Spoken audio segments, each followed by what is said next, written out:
Good evening everyone. Now we have a continue our official language part second, and it is most probably it is the last part of this topic. Okay. सबके बाद हम देखते हैं classical language का status. ये भी important है topic. 2004 के अंदर क्या होता, गवर्नमेंट ऑफ इंडिया ने डिसाइड किया था कि उनको क्रिएट करना है एक न्यू कैटेगरी ऑफ लैंग्वेजेस जिसको क्लासिकल लैंग्वेज बोला जाएगा. 2006 के अंदर इन्होंने कुछ क्राइटेरिया वो करे प्रेफर करे कन्फर किया जिन्होंने क्लासिकल लैंग्वेज के जो स्टेटस है. लैंग्वेज जो थी ईयर और इनके लैंग्वेज पूछी जा सकती है. The language that is year of declaration जिनके अंदर क्लासिकल लैंग्वेज के स्टेटस को डिक्लेयर किया गया था. तमिल को 2004 में, संस्कृत को 2005 में, तेलुगु को 2008 में, कन्नड़ा को 2008 में, मलयालम को 2013 में और ओडिया को 2014 के अंदर डिक्लेयर किया गया था. I have to also prescribe you in a description box. अब इसका क्राइटेरिया क्या था? सबसे पहली बात कि ये पुरानी होनी चाहिए. High antiquity of its early text and recorded history over a period of 1500 to 2000 years.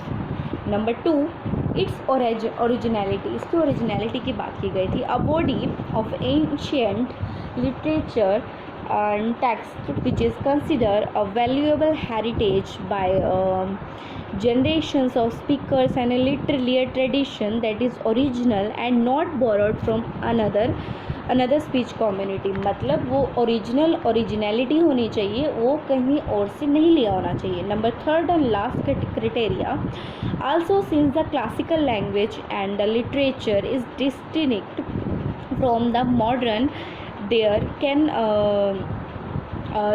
also be observed the discontinue between the classical language and its later form of its official shoots. इसमें बहुत सीधी बात हमने ये बात बोली थी क्योंकि डिसकॉन्टिन्यूएंस भी होता है लैंग्वेजेस के अंदर, क्लासिकल लैंग्वेज के अंदर, तो वो भी कोई चक्कर नहीं है, वो भी एक्सेप्ट किया जाएगा. ये जरूरी नहीं कि there is a continuity of that language. ठीक है. तो क्लासिकल लैंग्वेज क्या थी? गवर्नमेंट ऑफ इंडिया ने एक new category of language create की थी क्लास के ऊपर. ठीक है. उसके बाद इसके बेनिफिट्स क्या थे? Once a language is declared classical, जब एक लैंग्वेज डिक्लेयर करती गई क्लासिकल, उसको फाइनेंशियल असिस्टेंस मिलती थी कुछ सेंटर के ऊपर, कुछ एक्सेलेंस के लिए, for the study of that language. इस लैंग्वेज की स्टडी के लिए अगर कोई बच्चा उस लैंग्वेज को स्पेसिफिकली स्टडी करता है, उसकी स्टेट के बच्चे, उन्हें फाइनेंशियल असिस्टेंट मिलती थी. एंड अगर वो उसी के अंदर एक्सलेंस लेके आते हैं तो. And also open up an avenue for the 2 major awards. कुछ अवार्ड्स भी रखे थे एमिनेंस स्कॉलर्स के लिए इन्होंने.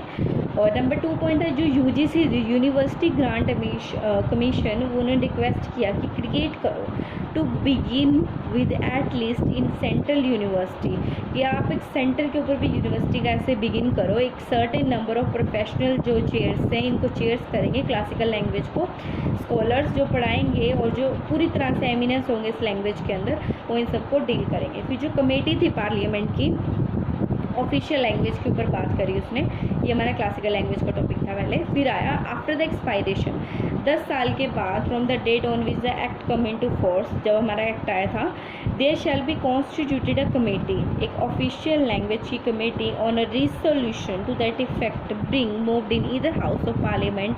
जो प्रीवियस सेंक्शन है प्रेसिडेंट की और जो पास की जाते हैं दोनों हाउसेस के द्वारा. ठीक है.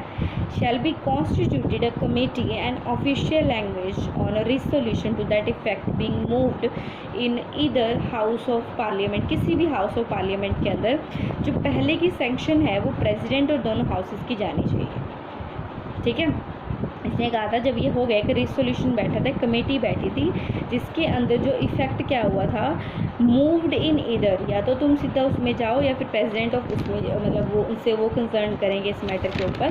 फिर उसके बाद बात आई थी कि जो कमीशन था शेल कंसिस्ट ऑफ 30 मेंबर्स, वो कंसिस्ट करता था 30 मेंबर्स को, और जिसके अंदर से 20 जो थे वो हाउस ऑफ पीपल के थे और जो 10 जो मेंबर थे वो काउंसिल ऑफ स्टेट के थे. ठीक है. उसके बाद इसको इलेक्ट किया गया by the member of house of the people and by the member of the council of state in accordance when the system एक proportional representation by a single transferable vote, इनको वोटिंग की गई थी commission के अंदर। फिर क्या हुआ, इनकी ड्यूटी थी कमेटी की to review the progress made in the use of Hindi for the official purpose of the union.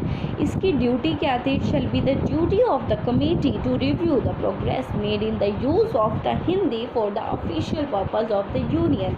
उसका क्या था, ये ड्यूटी है कमेटी की कि जो प्रोग्रेस हो रही है हिंदी को लेके उसको देखना, उसको ऑफिशियल पर्पस यूनियन का कैसे बनाना है, और रिपोर्ट जो बनेगी वो सबमिट करनी थी प्रेसिडेंट को, उनको रिकमेंडेशंस देनी थी कि ऐसे नहीं सर ऐसे हो सकता है। And the president shall cause the report to be laid before each house of parliament. उन प्रेसिडेंट को क्या करना था, वो रिपोर्ट दोनों हाउसेज ऑफ पार्लियामेंट के पास दिखानी थी, फिर उन्हें स्टेट गवर्नमेंट्स के पास सेंड करनी थी।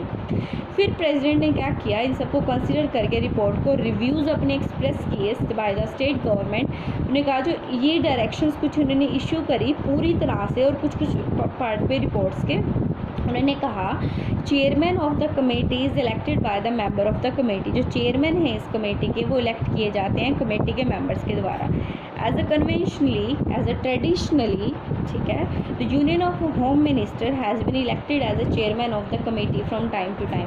जो यूनियन होम मिनिस्टर हैं वो इलेक्ट किए जाते हैं as a chairman of the committee. Chairman जो कमेटी के चेयरमैन होते हैं टाइम, यूनियन होम मिनिस्टर भी इलेक्ट हो सकती हैं as a chairman of the committee. जो सेक्रेटरी होंगे कमेटी के वो हेड किए जाएंगे by the secretary of the committee. Secretary of the committee जो हेड किए जाएंगे सेक्रेटरी ऑफ द कमेटी, और the secretary is assisted by the officers of the level of under secretary and other officials. जो ये assist किन के द्वारा किए जाएंगे, तो सेक्रेटरीज होंगी और या फिर दूसरे ऑफिशियल्स मेंबर्स होंगे उनके द्वारा।